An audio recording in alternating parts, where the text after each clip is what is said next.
Welcome to Really Old Movies. I'm your host, Harrison Scullin. Today I'll be reviewing the classic Universal monster film Dracula from 1931, starring the late and great Bela Lugosi.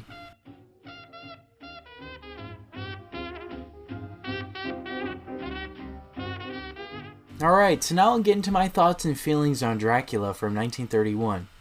So, I'll be reviewing my thoughts on the plot, the acting, the directing, cinematography and special effects, and the music. And then overall, generating my Letterboxd score that'll premiere on my Letterboxd page. So to start off with the plot, I think the story in the film is fantastic. It's definitely one of the biggest highlights of the film. Compared to the other ones, this one seems a little bit more sophisticated and kind of takes itself a little seriously, a little more than the others. Doesn't mean that there aren't any humorous moments, but this one definitely feels a lot more serious, and personally, I like that a lot more. And I also love that Dracula isn't just a scary monster. He's actually intelligent. He's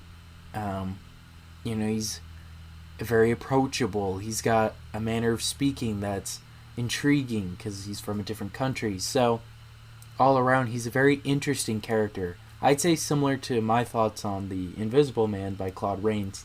A lot more intelligent sounding, and not just a walking scary monster. He's actually a sophisticated one. So overall, though, I gave the plot a 4 out of 5. I really liked the structure of it. I personally have not read Bram Stoker's Dracula yet.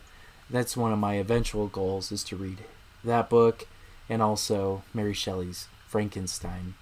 They're classic novels, and I'd love to read them at some point. But I digress. The plot, I gave a 4 out of 5. Now, the acting, I really enjoyed. I actually think Bela Lugosi is the highlight of the film. He is the best actor, in my opinion, in it. I wish, though, he was in it more. I feel like he's not in it enough to really showcase his abilities. But if we really think about it too, he only says 10 lines of dialogue?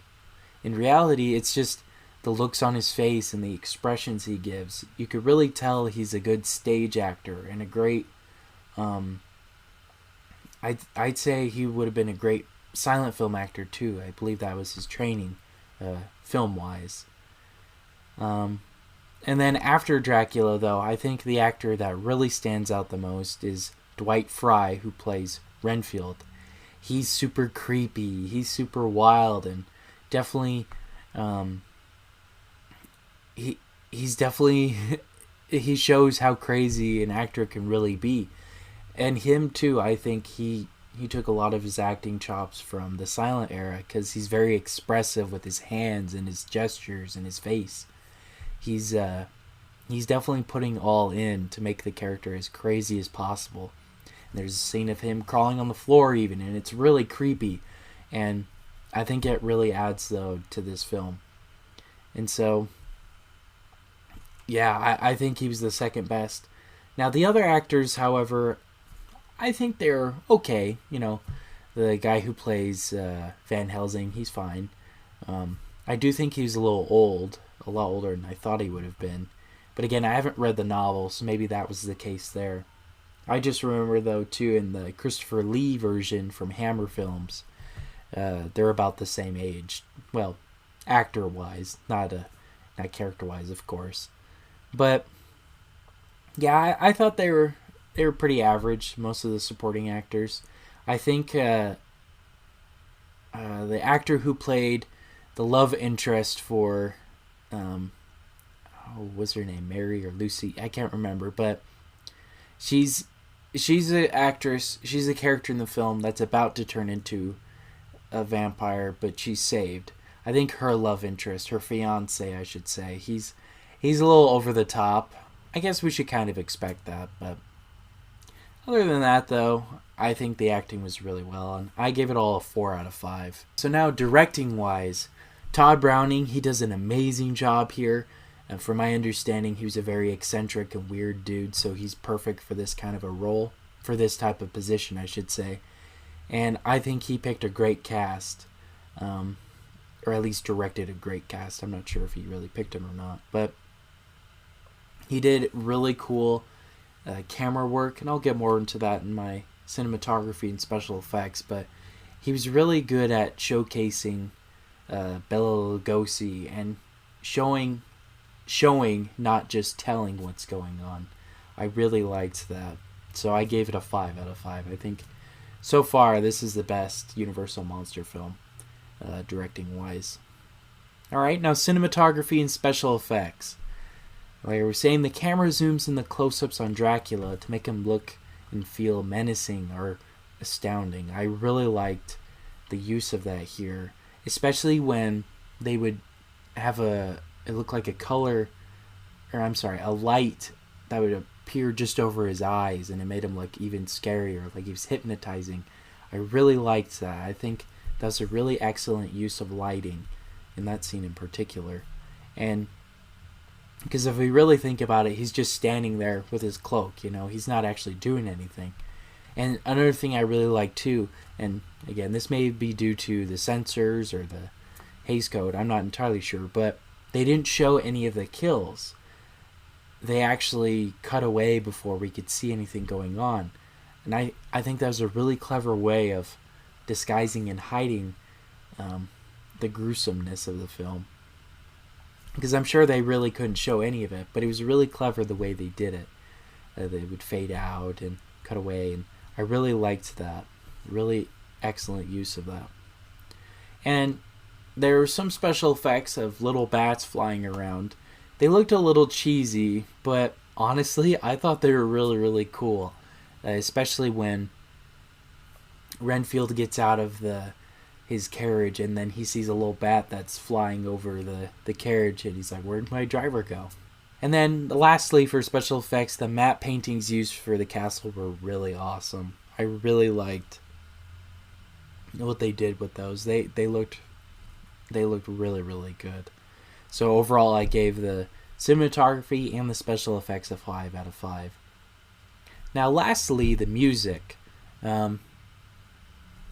I love the use of Tchaikovsky again. Although this film came out first, they used the exact same excerpt from Swan Lake in this film as they did in The Mummy.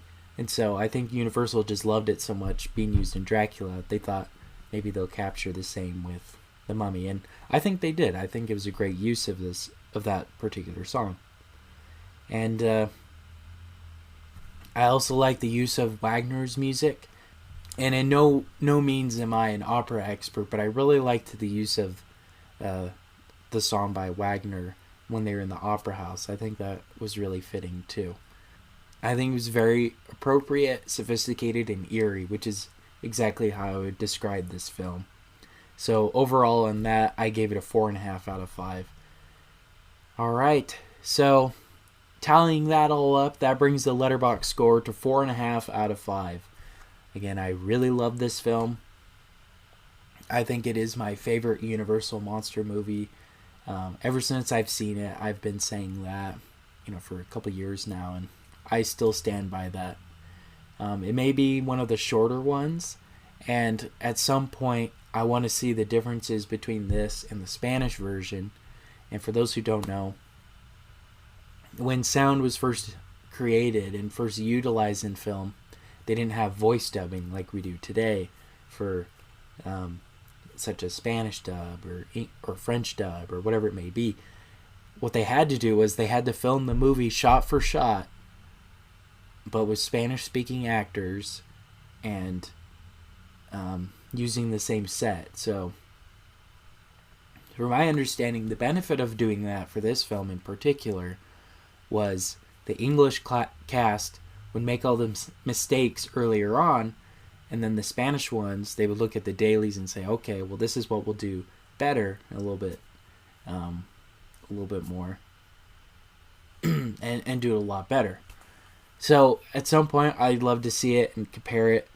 For the time being, though, this is definitely my favorite Universal monster film, and I gave it a 4.5 out of 5 on Letterboxd.